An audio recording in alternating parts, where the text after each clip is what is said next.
ಈ ಇನ್ಸ್ಟಾಗ್ರಾಮಲ್ಲಿ ಆಗಿರ್ಬೋದು, ಸೋಷಿಯಲ್ ಮೀಡಿಯಾದಲ್ಲಿ ಆಗಿರ್ಬೋದು, ನೀವು ನೋಡೇ ಇರ್ತೀರಿ. ಸ್ವಲ್ಪ ಯಾರಿಗಾದ್ರೂ ಕಾಣಿಸೈತಿ ಏನೋ ಮೋಸ್ಟ್ಲಿ. ಏನಂತಂದರೆ ಹೊಸ್ದಾಗಿ ಒಂದು ಫ್ರಾಡ್ ಸ್ಟಾರ್ಟ್ ಮಾಡಿದ್ದಾರೆ.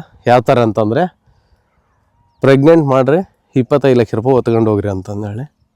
ಸೊ ಇವರು ಆ್ಯಕ್ಚುಲಿಯಾಗಿ 30 ವರ್ಷ ಮೇಲ್ಪಟ್ಟಿರೋಂಥ ಹುಡುಗರನ್ನ ಟಾರ್ಗೆಟ್ ಮಾಡ್ತಿದ್ದಾರೆ. ಯಾಕಂತಂದ್ರೆ ಅವರೇ ಸ್ವಲ್ಪ ದುಡಿತಿರ್ತಾರೆ, ಸಂಪಾದನೆ ಮಾಡ್ತಿರ್ತಾರೆ ಅಂತಂದೇಳಿ. ಅದೇ ಸೋಷಿಯಲ್ ಮೀಡಿಯಾದಲ್ಲಿ ಲೇಡೀಸ್ ಫೋಟೋ ಇಟ್ಕೊಂಡು ಈ ಥರ ಎಲ್ಲ ಟ್ರ್ಯಾಪ್ ಮಾಡ್ತಾರೆ. ಸೊ ವಿಡಿಯೋ ಕಾಲ್ ಮಾಡೋದು ಇಂಥವೆಲ್ಲ ಮಾಡಿ ಏನಾದ್ರು ಮಾಡ್ತಾರೆ ಮೋಸ್ಟ್ಲಿ. ಆಮೇಲೆ ಇವರು ಕ್ಯಾಸ್ಟು, ರಿಲಿಜಿಯನ್ನು, ಕರ್ಗೆ ಬೆಳಗ್ಗೆ ಇಂಥವೆಲ್ಲ ಏನು ನೋಡೋಂಗಿಲ್ಲ. ಹೆಂಗನೇ ಇರಲಿ ಪ್ರೆಗ್ನೆಂಟ್ ಮಾಡಿ 25 ಲಕ್ಷ ರೂಪಾಯಿ ತಗೊಂಡು ಹೋಗಂತ ಹೇಳ್ತಾರೆ. ಈಗ 25 ಲಕ್ಷ ರೂಪಾಯಿ ಕೊಡ್ತಿದ್ದೀವಿ ಅಂತ ಅಂದಾಗ ಅದಕ್ಕೆ TDS, GST ಅದು ಇದು ಅಂತಂದೇಳಿ ಫೀಸ್ ಕೇಳೋಕ್ಕೆ ಸ್ಟಾರ್ಟ್ ಮಾಡ್ತಾರೆ ಅವರು.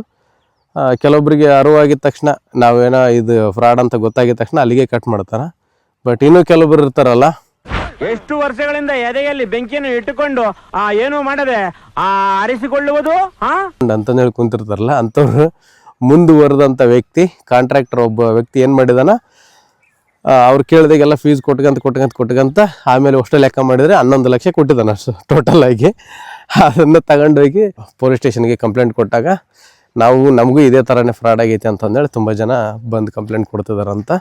ಸೊ ಎಲ್ಲೇ ಆಗಲಿ ಇಂಥವೆಲ್ಲ ನಂಬಕ್ಕೆ ಹೋಗ್ಬೇಡ್ರಿ, ಸ್ವಲ್ಪ ಹುಷಾರಾಗಿರ್ರಿ. ಎಲ್ಲೋ ಒಂದು ಕಡೆಗೆ ಅಮೌಂಟ್ ಕೇಳ್ತಿದಾರ, ಫೀಸ್ ಅದು ಇದು ಅಂತ ಕೇಳ್ತಿದಾರ ಅಂತಂದರೆ ಪಕ್ಕಾ ಫ್ರಾಡ್ ಅಂತಂದೇಳಿ ತಿಳ್ಕೊಂಬಿಡ್ರಿ ಅಷ್ಟೇ.